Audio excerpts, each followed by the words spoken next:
সুপ্রিয় দর্শক, আজকে আমি চলে আসছি মুহুরী প্রজেক্ট। আমি একদম ট্রলারের যে মাথা, একদম ফ্রন্ট যে সাইড, সেই ফ্রন্ট সাইডে কিন্তু বসে অবস্থান করছি। তো আমার সাথে অনেকেই চলে, অনেকেই ঘুরে ফিরে, বাট আজকের দিনটা আমি কাউকে কাছে পাই নাই। সেটা হচ্ছে ঈদের দ্বিতীয় দিন। তো অনেককে আহ্বান জানাইছি যে চলো একটু ঘুরতে যাই। তারা নিজ নিজ তাদের পরিবারকে নিয়ে ব্যস্ত। যেহেতু আমি সিঙ্গেল লাইফ, সেহেতু আহ, আর কিছুই করার নাই। তো আসার সময় আমাকে একজনে জিজ্ঞেস করলো যে ভাই, আপনি একা চলতেছেন, একা বের হয়েছেন, আপনার কি কোনো পার্টনার নাই? তো আমি বলছি, হ্যাঁ ভাই, আমার পার্টনার নাই, আমি হচ্ছে আজকে একাই ঘুরবো, একাই এনজয় করবো। তো এখানে আমি যদি দেখাই, এখানে পিছনে বড় একটা ট্রলার আছে। আমার আশেপাশে কিন্তু আমার পরিচিত বলতে কেউই নাই, জাস্ট আমি একাই বেরিয়ে পড়ছি ঈদের দ্বিতীয় দিন। তো পরিশেষে একটাই কথা বলবো, যদি তোমার ডাক শুনে কেউ না আসে তাহলে একলা চলো।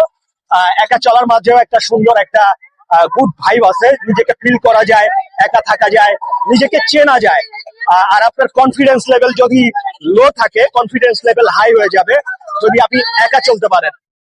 তো আজকে একাই ঘুরতেছি, কিছু ছোট ভাই আছে। মানে ডলারের পরিচয় হয়েছে, এটা একটা ডলারের পরিচয় হয়েছে, এটা একটা কিছু হুজুর মানুষ। তো আজকে এখানে আমরা পেছনে দেখতে পাচ্ছি যে মুহুরী প্রজেক্টের নতুন যে ব্রিজটা, সেই ব্রিজটা কিন্তু দেখতে পাচ্ছেন। এই যে মুহুরী প্রজেক্টের যে নতুন ব্রিজ, সেই নতুন ব্রিজটা দেখা যাচ্ছে পিছনে। তো আমি মুহুরী প্রজেক্ট থেকে এখনকার মতো বিদায় নিচ্ছি। সবাই সুস্থ থাকবেন, সুন্দর থাকবেন। আসসালামু আলাইকুম।